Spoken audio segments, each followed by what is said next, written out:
بسم اللہ الرحمن الرحیم۔ السلام علیکم فرینڈس، میں ہوں کامران نسیم بٹالوی اور مجھے آج آپ سے بات کرنی ہے اسلام آباد میں پیش آنے والے ایک افسوسناک واقعہ کے حوالے سے، جو کہ ہمارے معاشرے کی منافقانہ رویوں اور کرداروں کی کلی کھولتا ہے۔ جی، مجھے بات کرنی ہے سرگودا سے تعلق رکھنے والی 14 سالہ رضوانہ کے حوالے سے، جو گزشتہ 6 ماہ سے اسلام آباد کے ایک سول جج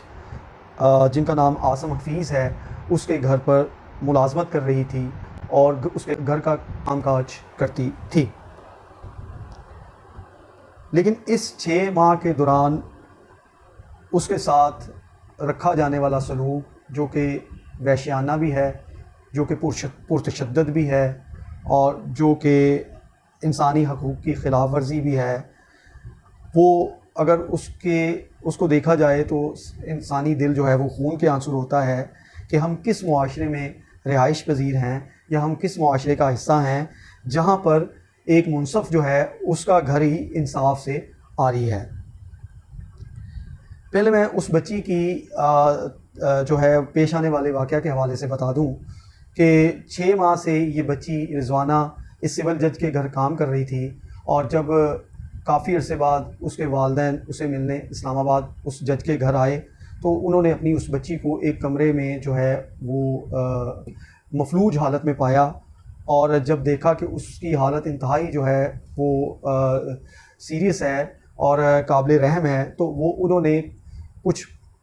اس کے اوپر بات چیت کرنے سے قبل فوراً وہ اسے سرگودا لے آئے اور وہاں پر اس کا علاج کر دیا۔ چونکہ بچی جو ہے وہ کئی طرح سے جو ہے وہ زخمی تھی، اس کے سر میں جو ہے وہ اتنے زخم تھے کہ سرگودا کے ڈاکٹرز نے یا ہاسپٹل نے اس کا علاج کرنے کی بجائے اسے جنرل ہسپتال لاہور جو ہے وہ ریفر کر دیا۔ نہ صرف یہ کہ اس کے سر پر جو ہے وہ زخموں کی وجہ سے کیڑے پڑ چکے تھے اور اس کا بروقت علاج نہیں ہوا تھا، بلکہ یہ بھی کہ اس کے بازو اور ٹانگیں کئی جگہوں سے ٹوٹی ہوئی تھیں، اور اس کے جسم پر جگہ جگہ سے تشدد کے اور زد و کوب کے نشان پائے گئے۔ اب یہ بچی جو ہے وہ لاہور میں جو ہے تاحال زیر علاج ہے، بہتری کی طرف جا رہی ہے، لیکن اہم چیز اور افسوسناک چیز یہ ہے کہ ایک ایسا گھرانہ جس کا سربراہ دنیا کو انصاف دینے کے لیے بیٹھا ہے، لیکن اس کی آنکھوں میں یہ کیسے ممکن ہے کہ 6 ماہ تک اس کی بیوی اس بچی پر جو ہے وہ تشدد کرتی رہی، مارتی رہی، زد و کوب کرتی رہی، اور مارتی وہ ڈنڈوں سے مارتی تھی، وہ چمچوں سے مارتی تھی، اور جو اس کے ہاتھ میں آتا تھا وہ مارتی رہی، اور وہ جج کیسے جو ہے نا وہ اس سے بے خبر رہ سکتا تھا۔ لیکن افسوس یہ ہے کہ ایک تو تشدد ہوتا رہا، دوسرا اس کا بروقت جو ہے علاج نہ ہوتا رہا۔ تو جب والدین یہاں پر لے کر آئے تو وہ بات پھیلتی پھیلتی جنگل کی آگ کی طرح جب پھیلی تو والدین نے یہ سوچا کیوں نہ اس جج کی بیوی کے خلاف جو ہے کارروائی کی جائے کہ جنہوں نے ان کی بچی کو موت کے منہ میں دھکیلنے کی کوئی کسر نہیں چھوڑ رکھی تھی۔ لیکن یہاں پر جو ہے وہ میں مقدمے کے حوالے سے بات بتاؤں کہ جو اس کے باپ نے اپنی بچی کے لیے انصاف کی خاطر جو پرچہ درج کروایا ہے، اس پرچے کی جو شقیں ہیں ان شقوں کے مطابق جو جج ہے اس کی بیوی کو جو ہے وہ گرفتار بھی کیا جا سکتا ہے، اور اس کے ساتھ ساتھ موجودہ اس جج کو شامل تفتیش بھی جو ہے وہ کیا جا سکتا ہے۔ لیکن یہاں پر ہمیشہ کی طرح ایک ظلم جو ہے وہ ہماری سوسائٹی میں موجود ہے، اور وہ سوسائٹی کا ظلم آپ بھی جانتے ہیں، میں بھی جانتا ہوں، اور وہ ہے انسٹیٹیوشنل سپرمیسی۔ اور پنجابی کی ایک مثال ہے کہ مجھاں مجھاں دیاں پینا ہوندیاں نے، بالکل اسی طرح پہلے تو اس جج کو اشرافیہ نے اس جج کو اور اس کی بیوی کو اس مقدمے سے بچانے کے لیے پولیس کو استعمال کیا، اور بقول بچی کے والد کے کہ ہمیں جو ہے وہ روکا گیا کہ پرچہ درج نہ کروایا جائے۔ اب جب کہ پرچہ درج ہو چکا ہے تو اشرافیہ کیسے جو ہے وہ آرام سے بیٹھ سکتی ہے، یا عدلیہ کا طبقہ جو ہے وہ کیسے جج کو کٹہرے میں لا سکتا ہے۔ اس نے انسٹیٹیوشنل سپرمیسی کی ٹریڈیشن کو برقرار رکھتے ہوئے ایک بار خود جو ہے وہ اس کے اندر ٹانگڑا دی، اور ہماری فاضل عدلیہ جناب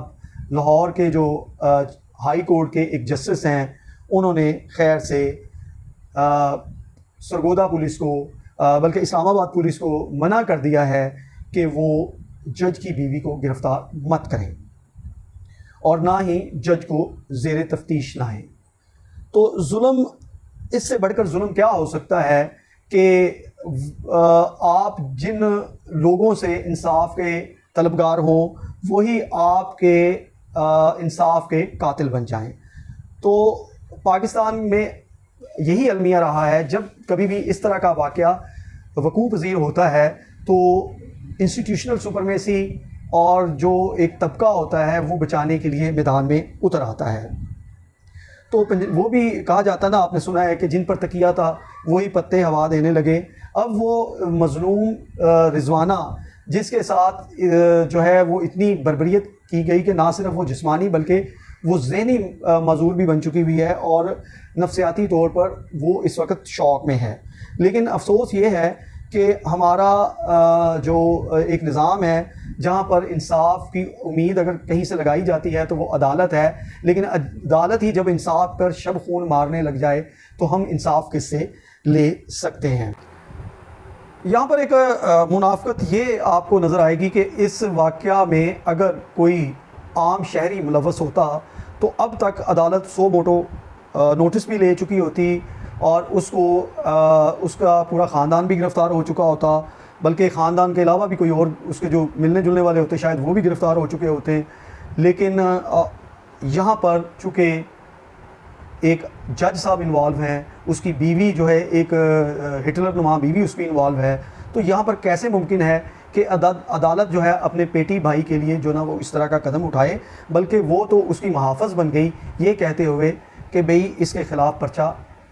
اس کو گرفتار مت کرو، اس کو جو ہے زیر تفتیش مت لاؤ۔ بھائی بات یہ ہے، کیا یہ جج اور اس کی بیوی آسمان سے اترے ہیں؟ کیا یہ ان کے گریبان تک جو ہے وہ قانون کا ہاتھ نہیں جا سکتا ہے؟ میرا خیال بالکل نہیں جا سکتا ہے، اور اس کی وجہ ہماری عدالت کی معذرت کے ساتھ بدماشی ہے، اور یہ آپ کو کئی واقعات میں وہ چاہے ماضی کے ہیں چاہے وہ حال کے ہیں ان میں نظر آئے گی، اور اس کا مثال یہ موجودہ واقعہ بھی ہے۔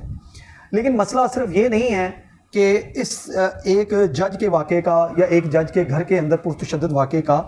مسئلہ یہ ہے کہ ہم مجموعی طور پر ہماری سوسائٹی کے اندر سو کالڈ جو سویلائز ویل مینرڈ اور سوفسٹیکیٹڈ لوگ جو ہیں، اپر کلاس کے لوگ جو ہیں، وہ اپنے ملازمین کے ساتھ اسی طرح کا جو ہے پرتشدد ناروا سلوک اختیار کرتے ہیں، اور جن کو ابھی تک لگام ڈالنے کے لیے کوئی قانون اور کوئی آئین مرتب نہیں کیا گیا۔ اور اگر کوئی بات ہوتی بھی ہے تو چائلڈ پروٹیکشن ڈپارٹمنٹ وہ اس میں انوالو ہو جاتا ہے، لیکن میرے نزدیک یہ مجموعی طور پر ایک معاشرتی المیہ ہے اور ایک ہمارا برا رویہ ہے، اور اس برے رویے کو نکیل ڈالنے کا ایک ہی طریقہ ہے کہ ہمیں ایک ایسی قانون سازی اور آئین بنانا ہوگا اور ایک ایسا دائرہ مرتب کرنا ہوگا جو کہ ان لوگوں کے اوپر مستقل چیک رکھ سکے۔ اور وہ تجاویز میں سے میرے نزدیک یہ ہے کہ ایک ایسا دائرہ بنایا جائے جو گھروں کے اندر کام کرنے والے لوگوں کو رجسٹرڈ کرے، نہ صرف رجسٹرڈ کرے بلکہ ماہوار جو ہے وہ ان کے گھروں میں جائے، ان بچوں کو ایک پرفارما یا ایک انالیسس یا ایک